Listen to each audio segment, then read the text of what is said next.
Voilà. Bonjour. Donc voilà, on est en direct. Ah, je pense que ça va. Je me recule un peu. Donc aujourd'hui, on va parler d'une séance. Donc on va faire une séance de FT sur donc restructurer sa vie. Donc voilà, donc on a déjà une venue. Bonjour, donc petit pouce ou petit cœur si on m'entend bien. Parce que ça c'est toujours le problème, c'est qu'on ne sait jamais si on m'entend ou pas. Donc si c'est le cas, faut pas hésiter à envoyer un petit commentaire, un petit cœur, un petit pouce. Comme ça je sais si on me reçoit. Parce que pour le moment, je ne vois rien du tout. Coucou Anne, bonsoir, j'espère que tu vas bien. Super, donc n'hésitez pas pour les autres aussi. Donc voilà, le petit cœur, c'est génial, donc je pense qu'on m'entend, ça c'est chouette, c'est cool. Donc voilà, donc on va attendre un petit peu la venue. Donc comme je disais aujourd'hui, eh ben tiens, je pense qu'effectivement Anne, ça te plaira, vu qu'on est en train de... Enfin aujourd'hui, je vais parler de... restructurer son quotidien, restructurer sa vie. Coucou Jean-Marc, si tu m'entends, bien un pouce ou un cœur, c'est encore plus cool. Coucou Catherine, bonsoir, ça me fait plaisir de te voir, comme chaque semaine, c'est chouette. Donc voilà, aujourd'hui j'ai décidé de faire une séance de FT sur... super, merci. Coucou Steve, bonsoir à toi, bienvenue. Super, mais si le son est top, c'est chouette, au moins comme ça je sais qu'on m'entend, donc ça c'est cool. Donc comme je disais, aujourd'hui on va parler de restructurer sa vie. Alors j'avais mis entre parenthèses, parce que pour certains c'est pas restructurer mais c'est structurer tout simplement. Voilà, je pense que c'est un thème qui peut parler à beaucoup, surtout pendant cette période. Donc je me suis dit, allons-y, ça fait un petit peu la suite par rapport à la semaine passée. Donc coucou Thomas, donc j'espère que tu vas bien, bienvenue à ce live. Donc comme je disais, on va parler de structurer sa vie, structurer son quotidien essentiellement. Donc la semaine passée, j'avais beaucoup parlé donc de la zone de confort et j'expliquais que justement avant de vouloir aller vers une nouvelle zone de confort, c'est-à-dire une zone qui est plus vaste dans laquelle on se sent mieux, on va devoir dépasser donc la zone de croyance mais aussi la zone de turbulence pour enfin se connecter à une zone de renaissance, en tout cas moi c'est comme ça que je l'appelle, une zone dans laquelle on va pouvoir un petit peu plus s'épanouir. Donc pourquoi est-ce que j'ai voulu faire ce thème? Parce que la structure, moi ça me parle énormément, étant donné que j'ai toujours été quelqu'un qui n'en avait pas. Ouais. En tout cas, ça a été quelque chose qui a été difficile dans l'apprentissage, de pouvoir apprendre ce que c'était que la structure. Alors moi, j'ai toujours été admiratif. Coucou Pierre, bienvenue. Donc j'ai été admiratif jusqu'à présent de toutes les personnes qui savent super bien se structurer. J'ai d'ailleurs deux potes qui sont comme ça. Deux amis, deux femmes, assez incroyables au niveau de la structure, dont une, je crois que voilà, c'est vraiment Miss Structure quoi. Et elle a été, je pense, très inspirante pour moi, même si j'avais déjà travaillé ça, mais voyant sa capacité à pouvoir s'aligner, à pouvoir structurer les choses, je me suis dit ouais, ça peut être un sujet intéressant à ramener ici. Et comme moi-même, j'avais eu du mal jusqu'à présent à gérer cette structure, à comprendre cette structure, ici, je pensais que par rapport au confinement, à ce qu'on vivait, c'était vraiment dans l'air du temps de pouvoir en parler. Alors, c'est vrai que avec le confinement, beaucoup ont été confrontés à justement comment on va restructurer en fait notre vie de tous les jours en fait. Il y a quelque chose qui se déstructure et donc on doit restructurer le quotidien. Alors certains l'ont fait en se disant je fous plus rien. Pour le moment, c'est presque des vacances ou je ne sais pas quoi faire et donc je vais attendre. Ensuite, il y a eu le camp de ceux qui se sont dit non, non, non, moi je vais avancer. Coucou Fabien, bienvenue pour ce live. Donc moi je vais avancer, je vais faire plein de choses, je vais faire du yoga, je vais faire du sport, je vais faire de la cuisine, je vais tricoter des petits poneys ou des licornes, ou des cache-pots, hein, ça peut être aussi plus intéressant tout de suite. Donc voilà, donc il y en a qui ont trouvé plein de choses à faire, et puis il y a ceux qui ont été un petit peu bloqués par, on va dire, les peurs, et qui sont restés en fait dans la subjugation, hein, donc paralysie, impossible à bouger. Et donc je me suis dit, mais beaucoup de personnes, avant la crise, déjà manquaient d'une certaine forme de structure. Hein. Pendant la crise, la structure, elle est toujours pas là. Et après la crise, eh bien, la structure ne sera toujours pas là. Donc, il y a quelque chose comme ça qui va simplement suivre. Pour certains, d'ailleurs, aussi, ça va être tout le contraire. C'est-à-dire qu'on a ramené de la structure. Maintenant, comment est-ce qu'on va faire pour la maintenir dans la vie de tous les jours ? Et moi déjà, donc, qui était confronté justement à ce gros problème de la structure, hein, c'est-à-dire que à la base j'ai plutôt un tempérament très artistique, mais ça peut être tellement artistique que c'est s'étaler partout, ce n'est pas rangé directement, etc. En tout cas ça c'était moi avant, et puis il y a moi aujourd'hui. Et aujourd'hui je suis quelqu'un qui prévoit un agenda un an à l'avance, voire un an et demi, pour être certain que tout soit mis en place, parce que je me suis rendu compte d'un truc vraiment fabuleux, c'est que finalement, plus je structurais, plus j'avais un agenda qui séquençait les choses, plus ça pouvait nourrir et satisfaire ma valeur de liberté. Alors ça peut sembler, coucou Katia, coucou Marie-Ange, coucou Teresa, coucou Cécilia. Donc ça peut sembler totalement antinomique, et pourtant c'est réel, c'est-à-dire plus on a de la structure, plus on peut obtenir justement de la liberté, parce qu'on peut s'offrir du temps, un temps qui est généralement précieux, un temps avec lequel on peut rentrer en connexion avec soi, un temps qui peut être utilisé à plus de respect et plus d'amour pour qui on est. Et donc, une des choses que j'ai dû apprendre avant toute chose, c'est faire la distinction entre l'urgence et l'importance. Je ne sais pas si vous avez remarqué, comme moi, mais dans notre vie actuelle, en tout cas dans la société dans laquelle on est, tout est urgent, absolument tout. C'est-à-dire que on est confronté à devoir payer des choses rapidement, à devoir remplir tel papier. Ici, avec tout ce qui se passe, entre autres, pour les indépendants, etc., c'est un peu la course à tous ces papiers, hein, justement. Et tout est urgent, ça doit être fait dans la minute, etc. On a vu une promotion, il faut absolument qu'on puisse avoir cette promotion avant qu'elle ne disparaisse. Bref, tout est fait dans l'urgence. Ce qui fait qu'on en oublie ce qui est important pour soi. Pour moi, dans ma lecture, ce qui est en rapport avec l'urgence est plus lié au faire, et ce qui est lié à l'importance est plus lié à l'être. Et on est énormément dans le faire, et on en oublie l'être. Il y a quelques semaines de ça, j'étais en ligne avec une de mes connaissances, et qui me disait qu'elle devait aller faire une mammographie, et que ça faisait à peu près 1 an et demi qu'elle attendait, quoi. Et donc moi j'ai été un peu étonné. Je me suis dit mais qu'est-ce qu'elle attend en fait, qui lui pousse un 3e sein avant que tout d'un coup elle se dise tiens ça serait bien que j'y aille. Et c'est vrai que ça m'a renvoyé vraiment à cette idée que ce qui est important pour nous, on a tendance à le mettre énormément de côté au profit de ce qui nous semble urgent. Alors je ne dis pas il y a des choses réellement urgentes, hein, c'est-à-dire les choses où il peut y avoir des conséquences. Mais on a tendance à se faire phagocyter par ça, et le fait de ne pas avoir de structure fait que nous considérons absolument tout comme urgent.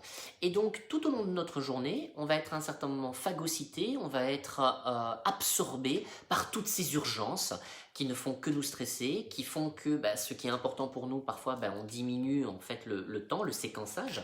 Et puis à la fin de la journée, alors on a géré toutes les urgences, mais ce qui était important pour nous, ça a été mis de côté. Et c'est ça qui est un petit peu dommage. Ça m'a renvoyé en fait que cette notion en fait d'urgence et d'importance nous renvoie à ce qu'on appelle en analyse transactionnelle la passivité. Alors la passivité, c'est en rapport avec nos méconnaissances, c'est-à-dire les ressources que nous avons en nous, mais que nous ne semblons pas connaître en fait, que nous croyons ne pas avoir, hein, donc parce que derrière ça, il peut y avoir justement tout un système de croyances, coucou Charlotte, de croyances limitantes qui font que on n'arrive pas à passer à l'action. Alors il y a d'un côté, on va dire, des personnes qui sont proactives, c'est-à-dire on avance, on avance, on avance, on fait, on fait, on fait. Et il y a des personnes qui sont dans cette proactivité très bien structurée, donc c'est-à-dire elles savent exactement par quoi commencer, qu'est-ce qui se passe en deuxième temps et par quoi est-ce que ça va se terminer. C'est-à-dire qu'il y a, on va dire, un début et une fin. Et il y a ceux qui sont dans la passivité. Et cette passivité va nous renvoyer à plein de notions que je vais un petit peu essayer de vous expliquer. Donc, au niveau donc de la passivité, on a d'abord en fait le fait de ne rien faire.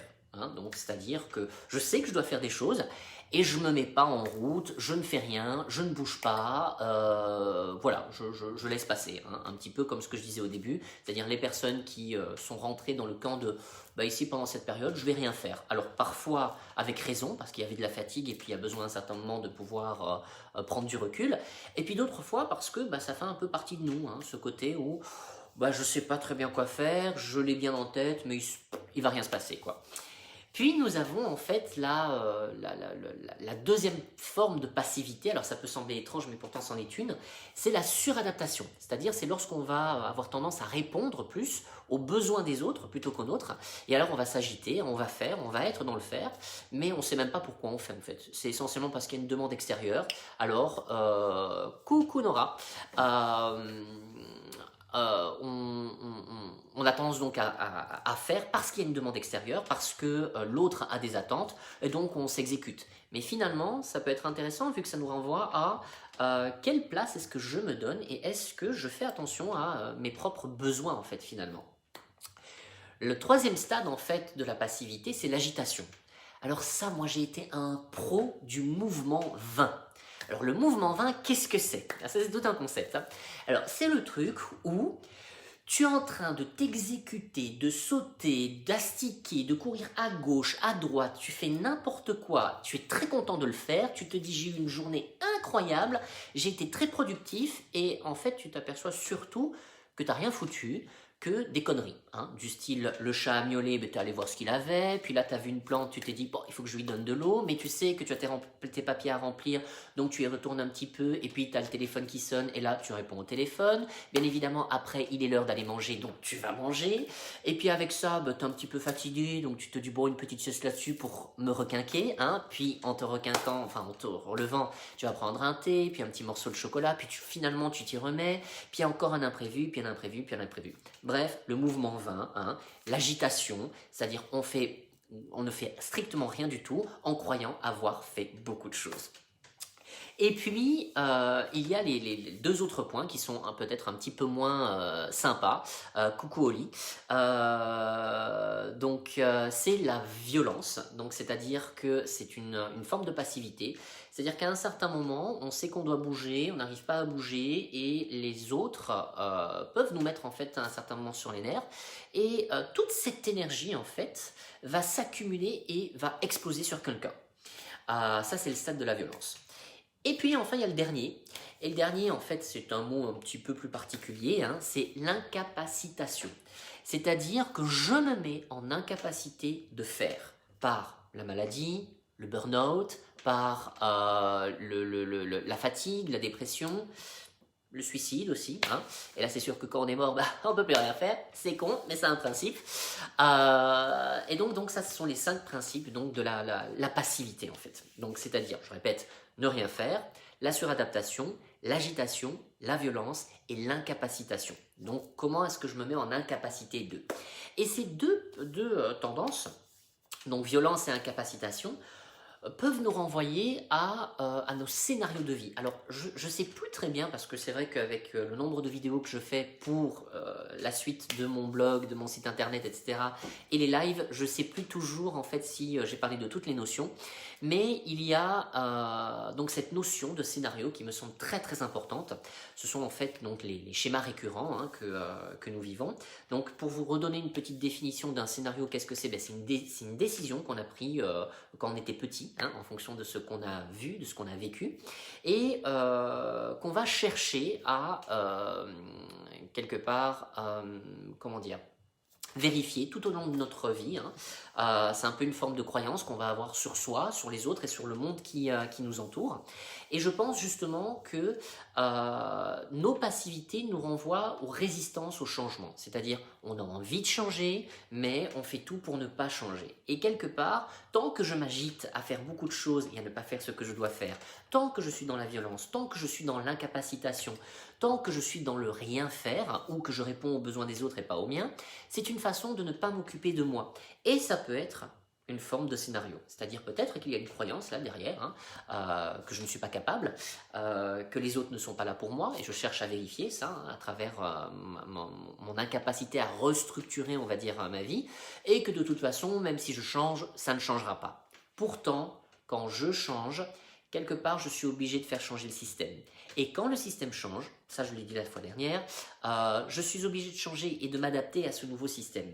Et donc c'est vrai que nous pouvons avoir dans nos scénarios de vie des scénarios de sabotage en fait.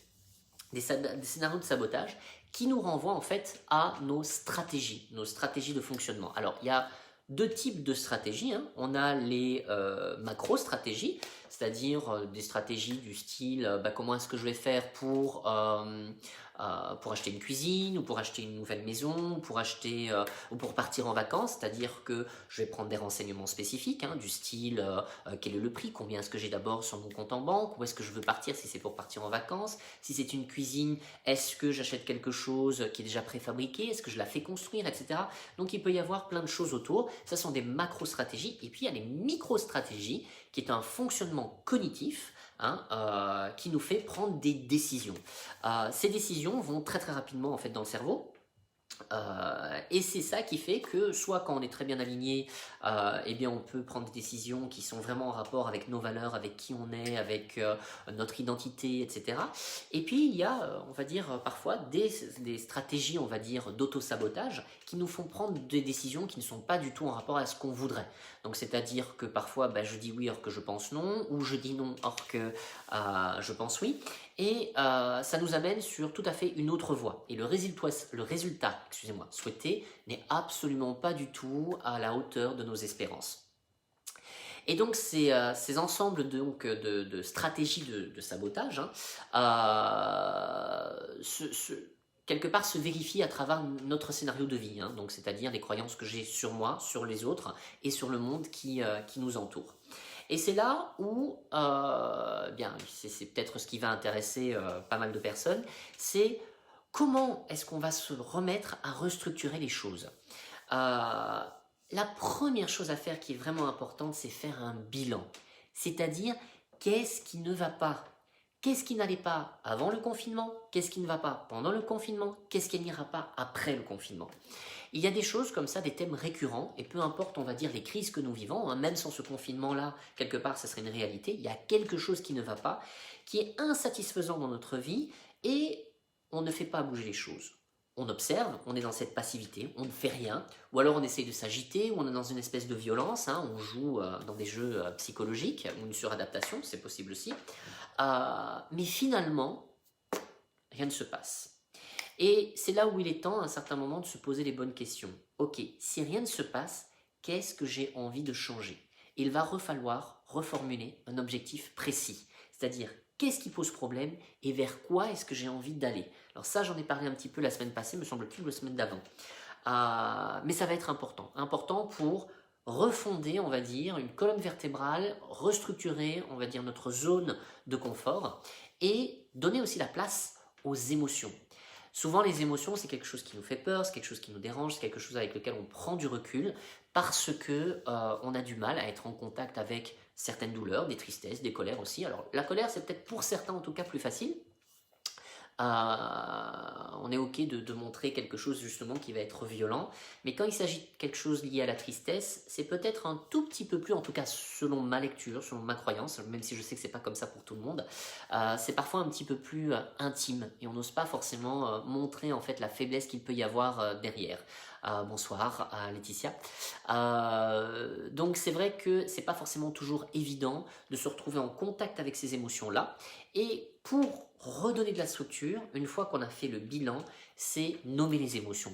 Qu'est-ce qui se passe en moi? Est-ce que j'ai peur? Est-ce que je suis en colère? Est-ce que j'ai triste? Est-ce que je suis triste? Peut-être y a-t-il aussi de la joie, hein, ça peut arriver, ça peut être chouette. Coucou Anne-Sophie. Donc c'est vrai que l'émotion c'est important. On ne peut pas avancer avec un sac rempli. Il y a des thérapies comme ça ou des outils comme le coaching par exemple. Donc le coaching c'est un outil qui se base sur l'état présent et sur le futur. Mais on ne va pas chercher ce qui se passe dans le passé. Ça c'est plus réservé par exemple à la psychothérapie, à la PNL, l'analyse transactionnelle, etc. Où là on peut aller chipoter dans le passé mais pas en coaching. Et c'est vrai qu'il y a des méthodes comme ça où le fait de ne pas pouvoir vider son sac fait qu'on continue à avancer avec un sac rempli d'émotions et à un certain moment, ça peut polluer justement notre façon de restructurer les choses. Et ça peut être justement une façon de s'auto-saboter. Si on ne dépose pas l'émotion, eh bien on peut utiliser cette émotion pour surtout faire ce qu'on ne pas je recommence, pour surtout ne pas faire ce qu'on aimerait faire. Donc on va utiliser en fait ok, donc on a Katia qui nous dit « Je suis en colère mais je ris pour décompresser ». C'est une des meilleures choses, c'est rire. De toute façon, le rire soulage beaucoup de choses. Ce n'est pas la réponse à tout, mais en tout cas, effectivement, ça peut permettre de déposer quelque chose.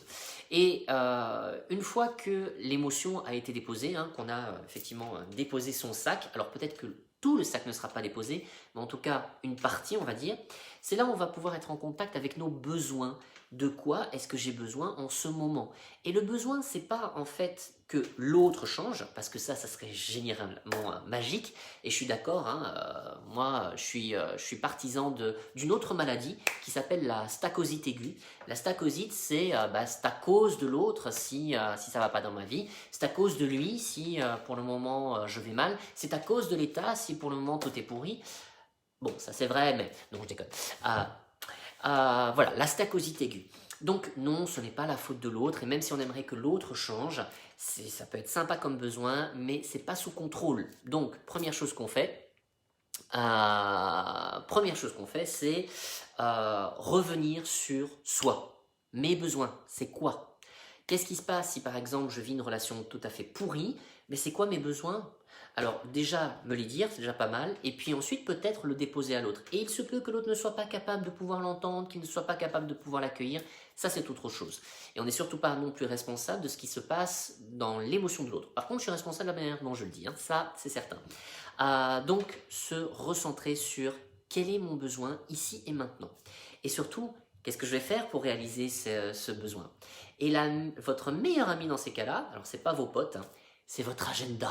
Oui, je sais, ça peut sembler dingue, mais c'est votre agenda. Votre agenda va vous permettre de séquencer les choses et de reprendre un petit peu de pouvoir dans votre vie. J'ai été confronté à ça pas plus tard que hier. En fait, non, je suis confronté à ça tous les jours. Mais hier, c'était assez flagrant. Hier, j'avais beaucoup de choses au niveau administratif à faire. Donc, généralement, tous les matins, je m'accorde du temps pour ça. Tout ce qui va être répondre aux mails, téléphoner, envoyer des courriers spécifiques, taper des courriers, etc. Je ne fais que de l'administratif le matin. C'est un principe pour moi parce que sinon, tout au long de la journée, je peux être complètement, on va dire, dépassé par les nombreux mails qui arrivent, les coups de téléphone, etc. Et donc le matin, je prends du temps. J'avais à peu près une quinzaine de points à devoir régler avant de pouvoir me mettre à travailler sur mes articles de blog, etc. Je me suis dit, il y a beaucoup de trucs. Donc ce que j'ai fait, c'est que j'ai séquencé, c'est-à-dire j'ai mis ce qui était vraiment urgent, c'est-à-dire ce qui devait être fait, donc qui prend peu de temps, donc qui est rapide à faire. Un coup de téléphone, ça peut être rapide, 5 minutes, bon, ça dépend lesquels, mais généralement, ça peut aller vite, à condition d'être concis et d'aller to the point. Et puis, ce qui vraiment donc est urgent, où il pourrait y avoir une conséquence, on va dire. Donc, je m'occupe premièrement de ça. Et finalement, en 1h30, mes 15 points, ils étaient réglés. J'avais envoyé tous les courriers, j'avais téléphoné à toutes les personnes nécessaires, j'avais rédigé les textes qu'il me fallait. Déjà même en préparation pour les prochains jours au niveau administratif, et ça a été pour moi, on va dire, un énorme soulagement. Le fait de me reconnecter en fait à cette partie beaucoup plus administrative qui était plus chargée hier, je me suis dit, tiens, c'est vraiment intéressant de ressentir, on va dire, cet alignement qui permet tout d'un coup de libérer du temps pour d'autres choses.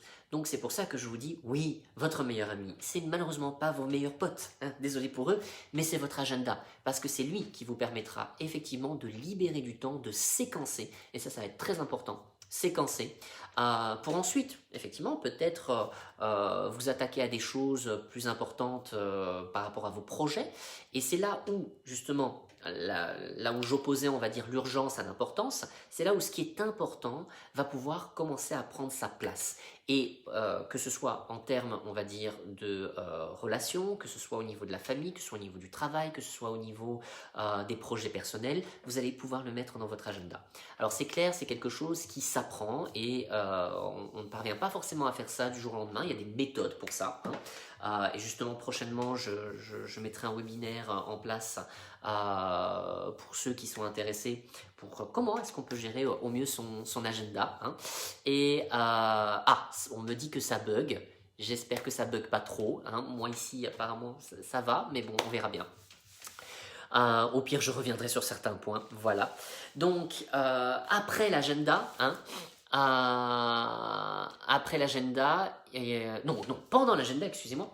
Donc, comme je le disais, il peut y avoir en fait aussi les imprévus. Alors là, les imprévus, c'est un truc génial, et c'est ce qui nous renvoie justement, voilà, alors j'ai Catherine qui dit, en tant qu'indépendante, vive l'organisation, la rigueur, l'humour et l'autodérision. C'est vrai qu'en tant qu'indépendant, on est obligé de développer effectivement de la rigueur, de l'organisation, parce que sans quoi, eh bien, c'est une catastrophe. Et donc, pour revenir sur les imprévus. Donc, les imprévus, c'est ce petit truc qui va nous renvoyer en fait à nos scénarios. Vous savez, c'est le moment où vous dites « Ah, ça y est, je m'y mets, j'avance, on y va ». Et puis, vous avez votre meilleur pote, pas votre agenda, hein, parce que ça serait bizarre, mais votre meilleure copine, ou votre meilleur copain, hein, qui vous téléphone, bien sûr, parce qu'elle a besoin de parler, ou qu'elle vous veut raconter un truc super important. Et vous vous dites « Bah oui, je vais répondre ». Et vous savez que c'est pas le moment, mais vous allez quand même répondre. Alors, quand on est suffisamment aligné et structuré, bon, on va dire, au pire, on peut prendre ce temps pour répondre. Hein. Malheureusement, bon, si ça prend 1h30, c'est beaucoup sur le temps. Et puis revenir sur sa structure. Malheureusement, c'est vrai qu'on a décalé certaines choses et donc forcément, on va ne pas suivre peut-être l'entièreté de son agenda comme il faudrait. Et donc, c'est vrai que à partir du moment où on manque de structure, où on a du mal avec la structure, si on a cet imprévu-là, et qu'on n'arrive pas à dire stop, ce qui va se passer, c'est qu'on va se faire phagocyter. On va se faire phagocyter son temps, les séquences vont être décalées et on va plus savoir gérer. Et c'est là où il va falloir parfois dire simplement à l'autre « Désolé, là ici maintenant je ne suis pas disponible pour toi, je te rappelle plus tard ». Et même ça, chez moi, c'est séquencé. C'est-à-dire que les moments où je téléphone, ça va être à des périodes spécifiques dans la journée pour être certain de prendre le temps d'être avec la personne et de ne pas faire ça à la va-vite, de ne pas être à un certain moment dérangé par des choses où j'ai justement pas le temps et où je dois raccrocher. Je veux être disponible et amener de la qualité dans la relation, dans l'écoute, dans le partage avec cette autre personne. Et donc c'est pour ça que il est important que ces imprévus-là, vous sachiez les mettre de côté, voire les mettre peut-être pour le lendemain, même si ce sont des pseudo-urgences. Alors, tant que vous n'êtes pas urgentiste, tant que vous n'êtes pas médecin, que vous n'êtes pas pompier, que vous n'êtes peut-être pas policier, vous n'avez pas d'urgence, de réelle urgence, non. Il n'y a rien qui va s'écrouler sur votre tête. Peut-être si effectivement un truc qui fait que ça pourrait être une réelle urgence, c'est si quelqu'un est blessé ou mort, mais ceci dit, s'il est mort, c'est plus une urgence. Il est quand même mort. Décidément, j'ai un truc moi aujourd'hui avec les morts. S'il est blessé, oui, c'est sûr, ça c'est une réelle urgence, on est bien d'accord. Mais sinon, pour le reste, ça peut attendre demain. Et c'est ça le problème, c'est que souvent, on a tendance à tout reprendre, donc on revient un petit peu sur ce que j'ai dit au début, en considérant qu'il y a quelque chose d'important ici qui se manifeste, et donc je le considère comme urgent. Et je le remets en fait sur la pile. Donc la pile ne diminue jamais. Donc sur une journée, je peux avoir 10 000 trucs urgents à faire, et donc forcément, à la fin de la journée, je ne suis pas toujours satisfait, ou je ne suis pas du tout satisfait, parce que justement, à un certain moment, eh bien, je n'ai pas eu l'occasion de faire le tri et de reporter au lendemain certaines choses. Et donc c'est là où ça va nous renvoyer justement à nouveau à cette zone de confort. C'est que pour s'approprier, on va dire, une nouvelle zone, on va dire, de confort, une zone en fait dans laquelle je serai plus confortable, il faut d'abord que je structure ma zone de confort ici, qui peut devenir en fait une zone de médiocrité ou une zone de stagnation, parce qu'il n'y a pas suffisamment de structure. Et donc, je vous invite à vous poser la question, qu'est-ce qui n'était pas structuré avant le Covid? Qu'est-ce qui n'est toujours pas structuré ici et maintenant en termes peut-être de projets, de choses que vous voulez significativement changer? Et qu'est-ce qui ne changera pas tant que vous ne vous mettrez pas concrètement à prendre une décision sur ce que vous avez envie d'apporter comme mouvement dans votre vie? Donc voilà, on a fait un petit peu le tour de ce que représente la structure pour moi, de comment est-ce qu'on peut justement prendre conscience de cette structure et à quoi est-ce qu'elle nous renvoie justement donc au niveau des 5 termes de la passivité, hein, et donc des méconnaissances. Donc je vous rappelle que les méconnaissances, c'est le fait de ne pas être conscient des ressources que j'ai en moi. Donc nous pouvons tous nous reconnecter à des ressources. Nous avons tous déjà dépassé des situations où on n'en foutait pas une ramée, puis finalement on a trouvé l'énergie pour le faire et on a été content de le faire. Et parfois c'est simplement parce qu'on est focus plus sur le problème que sur la solution, bien souvent hein, d'ailleurs, ce qui fait que, eh bien, on n'arrive pas à s'orienter vers des choses précises et restructurées. Mais comme je vous dis, avant de restructurer quoi que ce soit, il faut faire le bilan. Donc ça va être important. Désolé, hein, parfois je lis un petit peu les commentaires, etc. Donc il faut faire le bilan de ce qui se passe dans votre vie. Alors, on va maintenant commencer cette séance d'EFT, hein, pour ceux qui sont venus pour ça. Donc je vous invite hein, à vous poser un petit peu. Et avant de commencer, on va aller chercher justement une ressource. Donc une ressource, ça peut être un moment dans votre vie où vous vous êtes senti connecté à votre capacité de faire les choses. Et un moment où peut-être, vu qu'aujourd'hui le thème c'est la structure, où vous vous êtes senti totalement structuré, content de ce que vous aviez pu mettre en place dans votre journée, pardon, excusez-moi, content donc ce que vous aviez pu mettre en place dans la journée, atteindre un but. Alors parfois c'est peut-être quelque chose, un but très important hein, dans notre vie, ou parfois simplement le fait que voilà, on a une journée satisfaisante, on a fait tout ce qu'on devait faire, on est content parce qu'on se sent aligné et structuré dans ce cas-là. Donc ça peut être quelque chose qui a duré peut-être 3 secondes, 30 secondes, une journée, un mois, on s'en fout. Et si vous êtes quelqu'un de très structuré, alors c'est quelque chose qui va peut-être être plus facile pour vous à aller chercher comme ressource. Mais donc je vous invite à vous reconnecter à ce moment-là, à cette ressource-là, et de prendre une grande inspiration. Et vous pensez simplement à ce moment, à cette ressource, hein, où vous avez été structuré, aligné, content de vous, où vous avez pu justement satisfaire vos besoins, où il y a eu un avant, un après. Alors ça c'est très important, l'avant-après. Où vous avez fait la différence entre ce qui était urgent et ce qui était important, la différence entre le faire et l'être, et que vous avez mis justement l'être au premier niveau. Reconnectez ce moment-là et prenez une grande inspiration. Vous allez faire ça plusieurs fois, 3 fois. Vous inspirez et vous soufflez.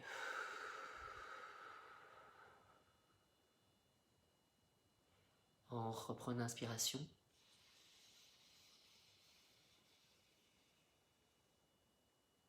Et on souffle à nouveau.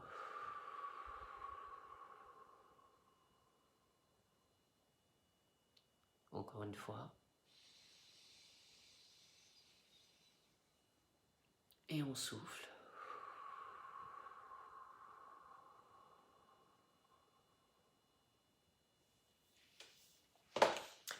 Et on va commencer donc cette séance de FT.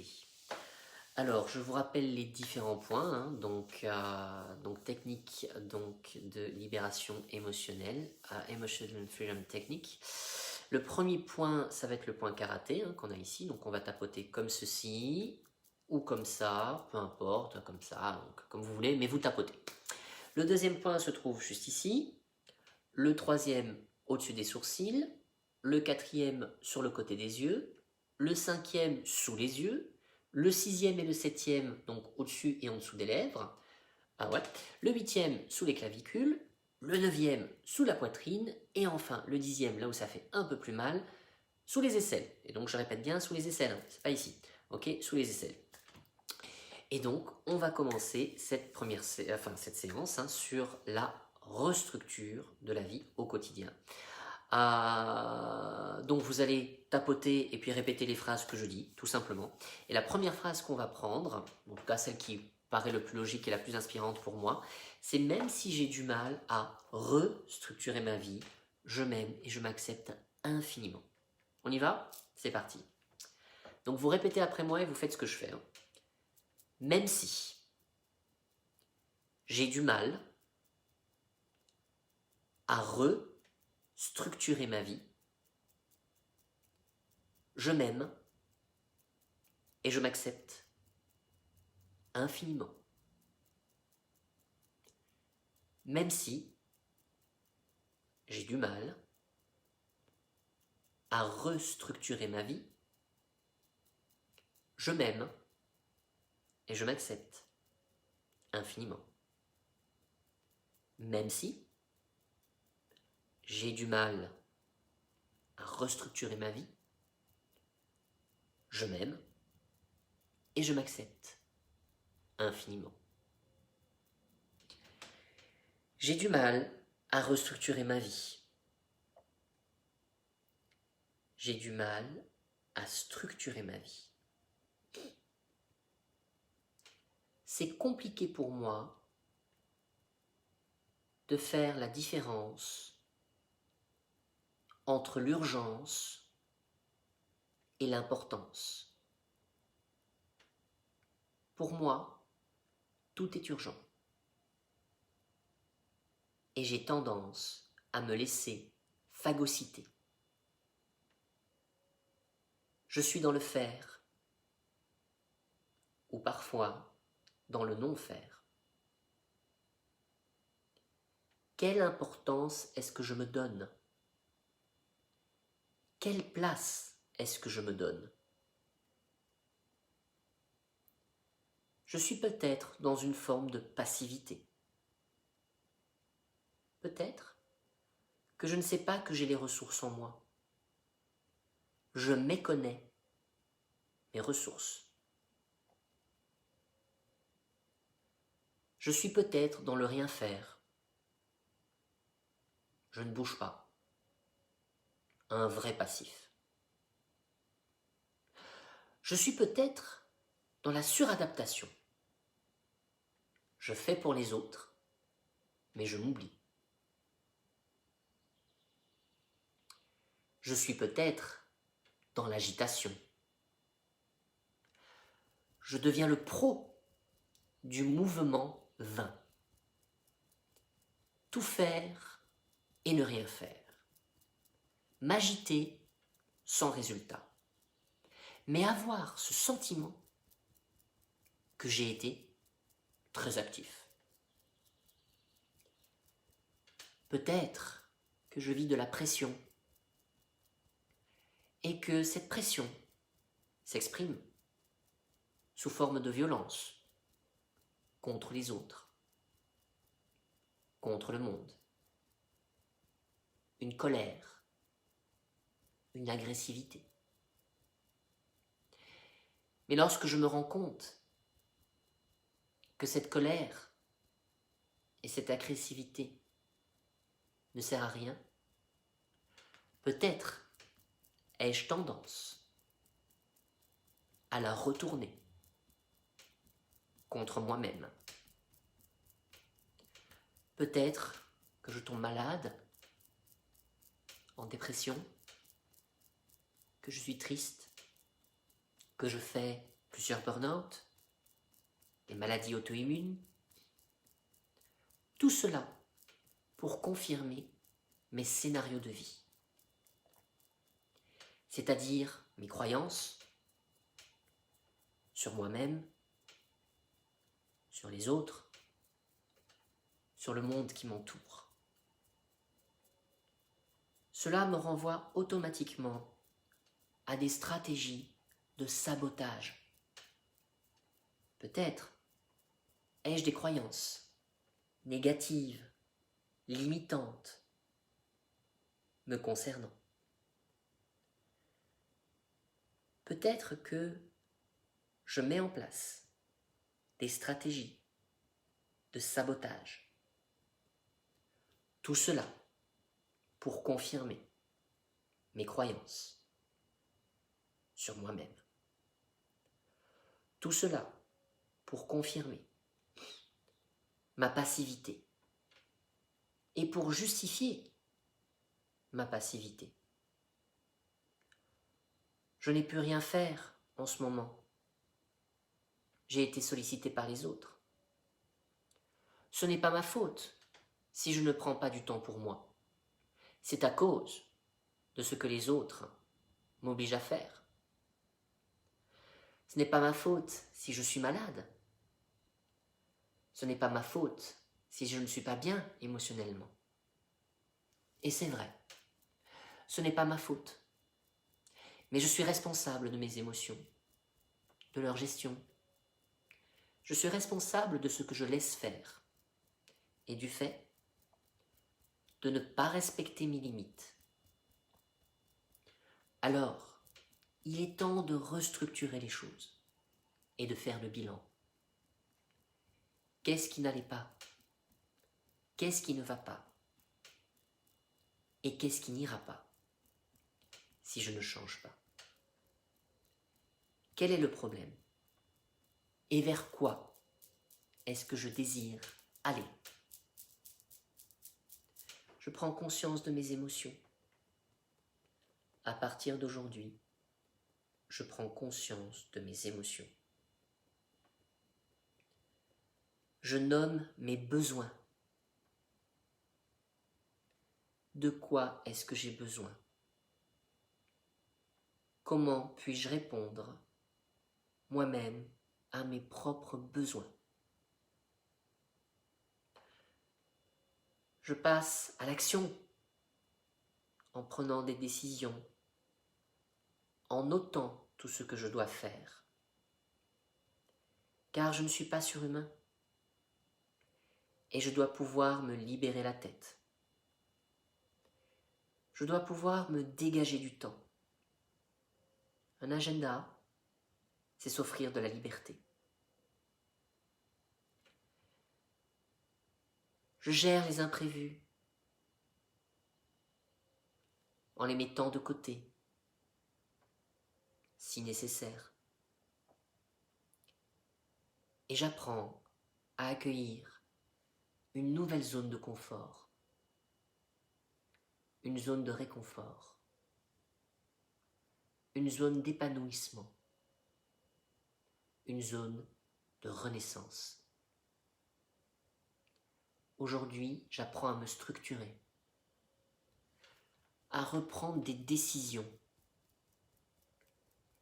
qui vont dans le sens de la personne que je veux être.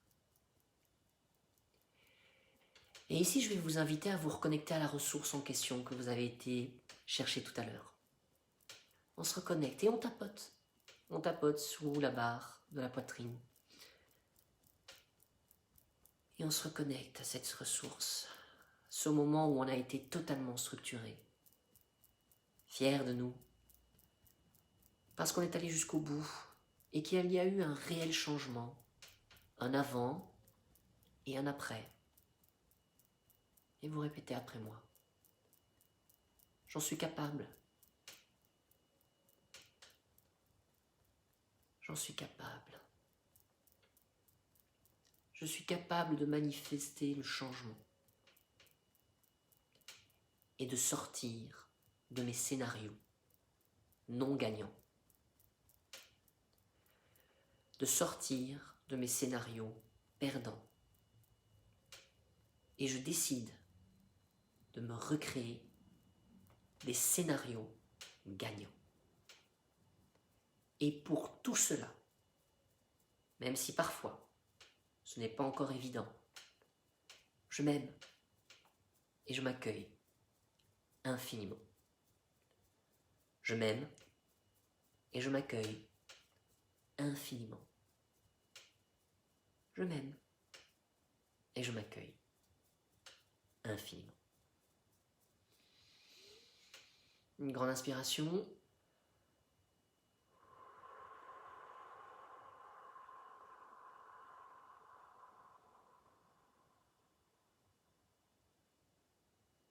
On recommence.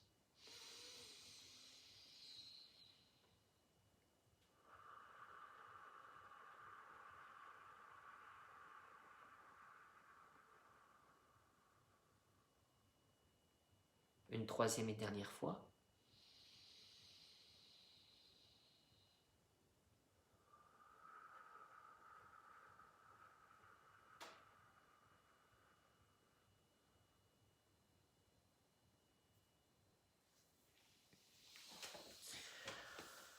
Voilà.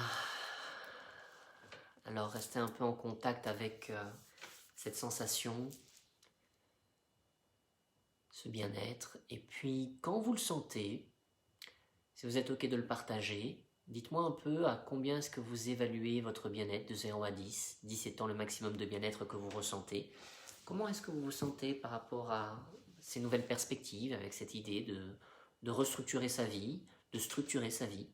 Et puis mettez-le en commentaire, comme ça je peux voir un petit peu comment ça se passe pour vous, comment est-ce que vous le vivez. Donc voilà. Donc ça a été un vrai plaisir pour moi de partager ce moment sur la structure. Ce que ça permet aussi de voir, en tout cas de faire une auto-évaluation, de savoir où est-ce qu'on en est dans sa propre structure.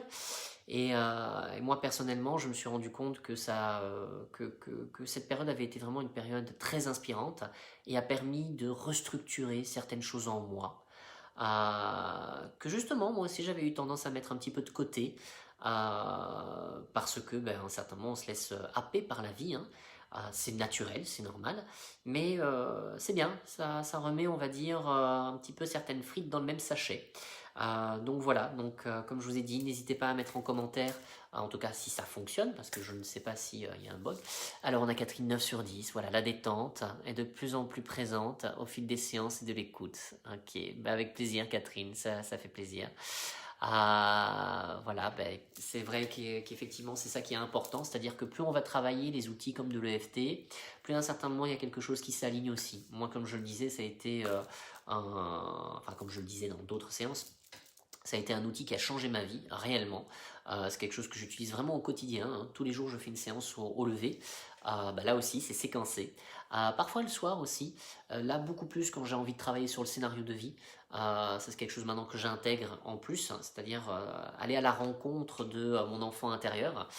Alors, qu'est-ce que Anne nous dit? Ouf, ça bug, mais j'ai eu les FT. Attends, super. 7,5 sur 10. Je vais revoir tes bons conseils, superbe, avec plaisir. Marie-Ange, 9. Ok, cool, super. Donc comme je disais, moi ça m'a vraiment permis de restructurer des choses, de structurer des choses au niveau du scénario, hein, aller à la rencontre de l'enfant intérieur et puis parler à cet enfant, donc ça c'est important. Et là-dessus, faire une EFT sur les peurs que je peux avoir, hein, les inquiétudes, mes fonctionnements, et puis qu'est-ce que je peux ouvrir comme nouvelles perspectives. Et c'est vrai que plus vous allez travailler ça, c'est un peu une forme d'auto-hypnose, hein. Donc nous sommes de toute façon continuellement en état d'hypnose, ne serait-ce que quand on conduit, quand on est devant un ordinateur, etc. Donc il y a plein de choses qui nous mettent en état hypnotique. Donc l'EFT, ça va avoir un petit peu aussi ces principes-là, en plus d'un mélange d'acupressure. Donc voilà. Alors, j'ai eu avec grand plaisir Marie-Ange, j'ai eu la possibilité donc de recevoir des recommandations ou en tout cas des idées pour les prochaines séances de FT, donc que j'inclus et que je vais travailler dans les prochaines semaines, hein, qui vont d'ailleurs faire partie de certains posts au niveau de mon blog. Donc je prends tout ça, puisque de toute façon à un certain moment le confinement va s'arrêter, mais on va faire un lien avec justement l'idée de continuer à mieux s'aimer et comment mieux s'aimer. Donc je vous invite bien évidemment, si vous avez d'autres suggestions, si vous avez d'autres envies, à me les faire parvenir par message privé. Vous pouvez aussi les mettre dans la barre des commentaires, c'est toujours sympa. N'hésitez pas aussi à vous inscrire sur le groupe La vie, une histoire d'amour avec soi. Faites votre demande et puis on vous inclura dedans. Ça va être très riche en outils, en vidéos aussi et puis en articles. Et puis aussi partager, parce que c'est comme ça que je fais connaître mon travail. Si ça vous a inspiré, si vous pensez que c'est inspirant pour d'autres personnes, surtout n'hésitez pas à le partager, c'est toujours sympa. Alors on se retrouve sûrement la semaine prochaine, vendredi 20h, pour une nouvelle séance de FT. Donc voilà, et je vous remercie de venir à chaque fois, de partager ces moments avec moi. Donc c'est très agréable. Je vous souhaite une merveilleuse soirée, un très bon week-end. Et puis lâchez peut-être justement la structure ce week-end pour vous donner l'occasion de pouvoir prendre aussi du plaisir ou du bien-être.